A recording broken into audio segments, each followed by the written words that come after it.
तर कसे आहात सगळे? तर आय होप की सगळे खूप मजेत असाल आणि खूप छान असाल. तर चला आज एक तुम्हाला एक नवीन रेसिपी दाखवत आहे, जी माझ्या आईच्या हातची आहे आणि खूप अशी चविष्ट रेसिपी आहे ती. तर ह्या रेसिपी बनवायला, हा पदार्थ बनवायला खूप असा वेळ पण लागतो आणि खूप असे पदार्थ पण लागतात. तर ती खूप कमी वेळामध्ये आणि खूप सगळं एकदम मॅनेज करून खूप छान असे पद्धतीने एकदम पसारा न करता किंवा काही एकदम खूप छान पद्धतीने असे ती करत आहे. तर चला दाखवते मी तुम्हाला. तर नक्कीच सांगा तुम्ही कमेंटमध्ये तर नक्की कुठला हा पदार्थ आहे. तर चला मग.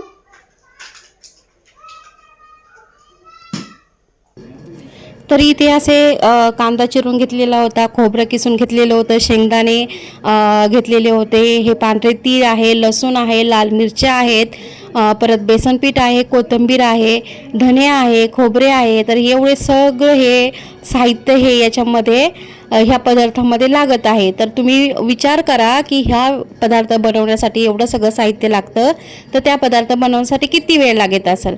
तर हे खोबरं असं बारीक किसून घेतलेलं आहे पूर्ण असं. आणि आता हे सगळं पांढरे तीळ भाजून घ्यायचे, खोबरे भाजून घ्यायचं, कांदा तो पूर्ण लालसर असं तेलामध्ये एकदम असा भाजून घ्यायचा, शेंगदाणे भाजून घ्यायचे आणि लसूण भाजून घ्यायचा. हे खूप सारं हे सगळं असं भाजून घ्यायचं, एक एक करून असं एकत्र भाजून नाही घ्यायचं, एक एक करून असं भाजून घ्यायचं. तर खूप असा वेळ लागतो ह्या गोष्टीला, ह्या पदार्थ बनवण्यासाठी.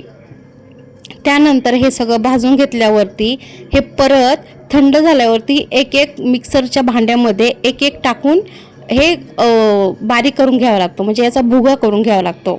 जास्त असं पाणी वगैरे टाकायचं नाही, कोरडंच असं भुगा करून घ्यायचं, कारण काय आपल्याला याचं बनवायचे आहे सारण. तर आत्तापर्यंत सगळ्यांना समजलंच असेल की मी ही दाखवते ही कुठली रेसिपी दाखवत आहे, कारण का त्याच रेसिपीसाठी एवढं मोठं साहित्य लागतं. तर इथं बनवत आहे माझी आई मासवडी आणि खूप छान अशा पद्धतीने ती बनवते. खूप हाताला तिच्या टेस्ट आहे, कारण का बनवायला पण खूप अवघड आहे तसं जर विचार केला तर. मला जमत नाही ॲक्च्युली, कारण का मी कधी असं एकटीने केलेलं नाही, कारण का माझी मम्मीच बनवते ती. तर इथं सगळ्या पूर्ण अशा वस्तू ह्या जे साहित्य आहे पूर्ण जे, तर ते पूर्ण असं सगळं तेलामध्ये असं थोडंसं फ्राय करून घेतलेलं आहे, भाजून घेतलेलं आहे. त्यानंतर ते मिक्सरमध्ये असं काढून घेतलेलं आहे आणि बारीक करून घेतलेलं आहे. तर मी तिला मदत करत होते, कारण का एकट्याच्याने हे करणं खूप अवघड आहे आणि खूप वेळ लागतो. खरं तर अवघड म्हणण्यापेक्षा खूप वेळ लागतो मग. आणि एकाला दोन जर हात असेल तर ते लवकर जरा थोडंसं उरकतं काम. त्यानंतर मग हे सगळं भाजून झाल्यावरती इथं मी वाटण पण भाजून घेतलेलं होतं, म्हणजे जे लाल रस्स्यासाठी वाटण लागणार आहे. आम्ही इकडे आमटी बोलतो, तर तुम्ही काय बोलता ते नक्कीच सांगा मला. तर इथं सगळं वाटण पण वाटून घेतलेलं आहे, खोबरं, लाल मिरची, धने, कांदा, हे सगळं, कोथिंबीर, हे सगळं वाटून घेतलेलं आहे. त्यानंतर मग मम्मीनी काय केलं, म्हणजे माझ्या तोंडातून कधी मम्मी येते कधी आई येते, कारण का मी कधी मम्मी पण बोलते आणि कधी आई पण बोलते. तर त्याच्यानंतर हे जे बेसन पीठ दिसते तर त्याचं पुढे काय करायचं तर ते मी तुम्हाला दाखवते. तर एका कढईमध्ये हे जे सारण झाले ते तर बाजूला ठेवलेलंच आहे. जे भाकूर जर झाले, जे भाकूर किंवा सारण हा एकच आहे, तर हे बाजूला मिक्सरमधून काढून हे जे ठेवलेलं आहे. त्याच्यानंतर एका कढईमध्ये तेल टाकून फोडणी दिलेली आहे हिरव्या मिरचीची, म्हणजे वाटलेली हिरवी मिरची. त्याच्यात हिरवी मिरची, कोथिंबीर, जिरे हे फक्त वाटून घेतलेलं आहे आणि त्याची फोडणी देऊन ते बेसन पीठ आहे ते ॲड केलेलं आहे. आणि पूर्ण असं शिजूपर्यंत, म्हणजे पूर्ण आपण बेसन जसं करतो भाजीला एकदम घट्ट, तर तसं ते पूर्ण असं शिजून घेतलेलं आहे. तर ते हे बेसन कशासाठी लागतं तर हे बेसन लागतं ते मासवडी बनवताना जो वरचा बेस असतो बेसनाचा, तर ते मासवडीचं ते बेसन असतं ते बनवण्यासाठी. तो वरचा जो बेस आहे ना, तो तयार करण्यासाठी. ते इथे बघा, तुम्ही बघू शकाल की कढईमध्ये सगळं हिरवी मिरची वगैरे वाटण वगैरे टाकून तिने तो बेस पूर्ण तयार करून घेतलेला आहे बेसनाचा. तर अशा पद्धतीने खूप करून घेतलेलं आहे. त्यानंतर मग हे जे सगळं बेसन वगैरे सगळं झाल्यावरती त्याच्यानंतर ते गरम गरमच असतानाच तर करून घ्यायला लागतं, कारण का ते थंड वगैरे झालं का मग ते येत नाही करायला, म्हणजे ते फुटतात वड्या. तर ते खूप असं गरम असतं आणि हात भाजले तरी ते करावंच लागतं, कारण का एवढे मोठ्या मेहनतीने हा घाट घातलेला असतो सगळा. तर न करून कोणाला सांगायचं. तर याच्यामध्ये पाणी वगैरे ॲड केलेलं आहे बेसन शिजण्यासाठी. तर कसं वाटलं तुम्हाला ही रेसिपी, तर नक्कीच तुम्ही सांगा आणि नक्कीच कमेंट करा. तर माझ्या आईच्या हातची ही रेसिपी आहे, खूप छान आहे, खूप टेस्टी आहे आणि खूप बरे वाटते, कारण का आपण डेली ही रेसिपी काही म्हणजे डेली हा पदार्थ काही खात नाही, तर केव्हा तरीच करायचा असतो आणि आपण काहीतरी सणासुदीलाच करतो ना. तर आम्ही नॉनव्हेज वगैरे खात नाही, तर आमच्यासाठी आम्ही हा व्हेज जे आहे ते मासवडी म्हणून खातो आणि खूप छान अशी पद्धतीने, खूप छान पद्धतीने, खूप टेस्टी अशी होते. तर इथं तुम्ही पाहू शकता हे बेसन हे ती असं ते घोटून घेत होती आणि त्यानंतर ते बेसन वगैरे झाल्यावरती तिने एका ह्याच्यामध्ये खाली काढून ह्याच्या कढईमध्ये म्हणजे कढईतच होतं ते. त्यानंतर इथं ते लाल रश्श्यासाठी तिने असं तयारी केली होती. तर त्याच्यामध्ये कढीपत्ता, लसूण वगैरे सगळं फोडणी देऊन मसाला टाकून गरम पाणी ॲड करून त्याच्यामध्ये टाकलेलं होतं. तर हे लाल रश्श्यासाठी.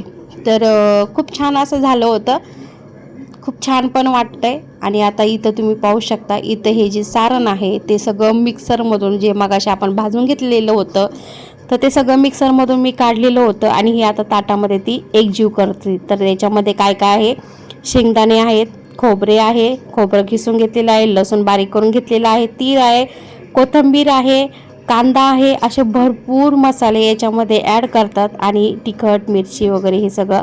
तर याचं हे सारण बनवतं, जसं आपण दिवाळीला करंजासाठी जसं सारण बनवतो त्याच टाईपने, त्याच पद्धतीचं हे असं बनवतात. तर खूप छान आणि खूप भारी असं लागतं ते. तर इथं ते करून घेत होती, तर इथं छोटं असं ताट पडत होतं, तर तिला म्हटलं मोठं असं काहीतरी भांडं घे. तर तिने असे परात वगैरे मोठं घेतलेली होती. तर हे जे वाटण दिसते आहे ते आता आमटीसाठी म्हणजे लाल रश्श्यासाठी तिने ठेवलेलं आहे. तर हे सगळं मिक्स करून घेतलेलं आहे तिने आणि खूप छान पद्धतीने असं भारी करून घेतलेलं आहे.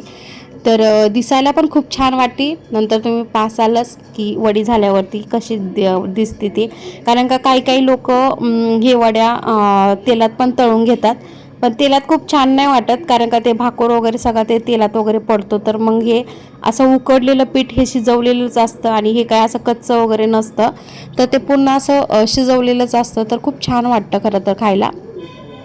आणि याच्याबरोबर बाजरीची भाकरी एकच नंबर. बाजरीची भाकरी, लसूणच बोलते, बाजरीची भाकरी आणि लिंबू कांदा एकच नंबर हे होतं. खूप छान वाटतं खायला.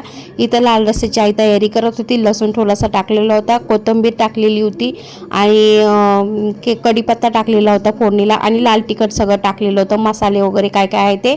आणि गरम पाणी टाकून मसाला वगैरे मिक्सरमधून काढून गरम पाणी वगैरे टाकून ते असंच उकळायला ठेवलेलं होतं.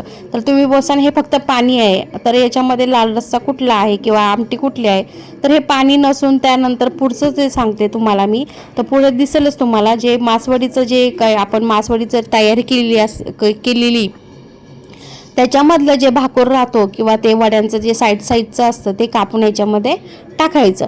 तर ते पुढं तुम्हाला मी सांगतेच तसं. तर तुम्ही पाहतच असाल की खूप असा वेळ लागतो आणि खूप मेहनतीने ॲक्च्युली हा खरं तर व्हिडिओ बनवलेला आहे. तर व्हिडिओ जर आवडला तर नक्कीच लाईक करा व्हिडिओला आणि जर व्हिडिओ माझ्या चॅनलवरती जर तुम्हाला व्हिडिओ जर आवडत असतील तर नक्कीच माझ्या चॅनलला सबस्क्राईब करा आणि गाईज मला सपोर्ट करा.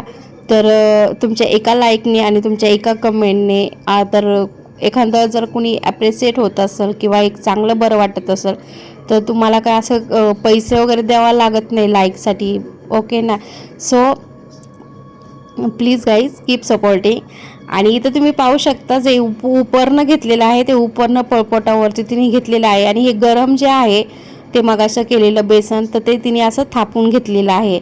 तर खूप छान पद्धतीने हात तसे तिचे भाजतच होते, कारण ते गरमच असतं. पण आता काय हात जरी भाजले किंवा काय जरी केलं तर जो घाट घातलाय तो तर करावाच लागतो, कारण का प्रत्येक स्त्री ही सगळ्याच याला सामोरे जात असते, सगळ्याच गोष्टीला, आणि आपल्या परिवारासाठी ती काहीही करायला तयार असते, भले की काहीही. त्यामुळे ती काही जरी असेल ती सगळं सहन करण, पण आपल्या फॅमिलीच्या किंवा आपल्या परिवाराच्या जे चेहऱ्यावरचा हसू आहे, आनंद आहे, त्या आनंदासाठी किंवा त्या खुशीसाठी ती महिला ही काहीही करू शकते. तरी इथं तुम्ही बघू शकता तो जे सारण आहे ते त्याच्यावरती तिने असं पसरून घेतलेलं आहे आणि त्याच्यानंतर ते असं फोल्ड करत तिला माशाचा आकार देत आहे, कारण की ह्या पदार्थाचं नावच आहे मासवडी. तर ते असं फोल्ड करून तिला असा माशाचा टाईपचा असा आकार देत आहे. तर तुम्ही पाहू शकाल तर किती छान पद्धतीने ती असं सगळं करत होती, कारण थंड पाणी पण घेतलं होतं इथं, कारण का हात जर भाजत होते आणि पाणी पण लागतं खरं इथं हाताला वगैरे चिटकू नये म्हणून. तर खूप छान पद्धतीचा असा माशाचा आकार देत होते आणि त्याच्यानंतर ते झाल्यावरती खूप छान अशी मासवडी ही तयार झालेली होती. आता तुम्ही बोलसाल की ही अशी अख्खी खायची का, तर ही अशी अख्खी नाही खायची. त्याच्यानंतर ह्याचं असं ते साईडचं आहे ते फक्त साईडचं कट करायचं, जे आपण लाल रस्सा आहे त्या लाल रस्स्यामध्ये ते टाकून द्यायचं साईडचं, आणि जे आता हे चाकूने ते कट करणार वड्यासारखं. तर ह्या अशा वड्या तुम्ही नंतर पाहू शकाल की ते वड्या अशा नंतर तिने कट करून घेतलेल्या होत्या, खूप छान पद्धतीच्या झालेल्या होत्या आणि खूप भारी वाटत होत्या. तर बघा तुम्ही अशा हे कट केलेल्या वड्या आहेत, खूप छान वाटतात. काही लोक याला तळून पण घेतात, पण तळून न घेता आम्ही अशाच हे करतो, कारण का खूप छान वाटतात. आणि जे हे वेगळ्या ताटात आहे तर ते लाल रस्स्यामध्ये ती टाकून देणार आहे. तर खूप छान अशा तुम्ही बघसाल किती छान मस्त अशा वड्या झालेल्या आहेत तयार. भरगच्च असं वडी माझ्या आईच्या हातची खूप छान वाटते खायला पण आणि पाहायला पण.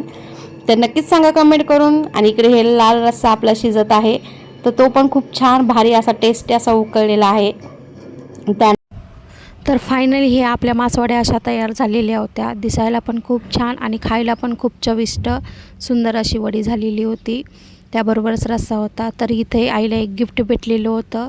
तर इथं माझी रोशू हे गिफ्ट फोडून बघत होते काय आहे काय नाही, कारण का मुलांनाही उत्सुकता असतेच काय आहे आणि काय नाही. तर याच्यामध्ये निघालेली होती मिठाई सगळे. आणि तर चला, कसा वाटला आजचा ब्लॉग तर नक्कीच कमेंटमध्ये सांगा. आणि मासवडी पण ही कशी वाटली, करण्याची पद्धत ही कशी वाटली तर नक्कीच कमेंटमध्ये सांगा. आणि कोणी कोणी खाल्लेली आहे आणि कोणाकोणाला माहिती आहे, तर माहिती तर सगळ्यांनाच असेल आणि खाल्लेली पण भरपूर जणांनी असेल. तर करण्याची पद्धत पण ही वेगवेगळी असते. आमच्या इकडे ही अशी पद्धत आहे, तुमच्या इकडे ही वेगळी पद्धत असू शकते. पदार्थाचं नाव हा एकच आहे, पण करण्याची पद्धत ही वेगवेगळी असते. आणि इथं खूप साऱ्या असं मिठाई तिला भेटलेले होते त्या बॉक्समधून, जेव्हा तिने तो बॉक्स अनपॅकिंग केला तेव्हा.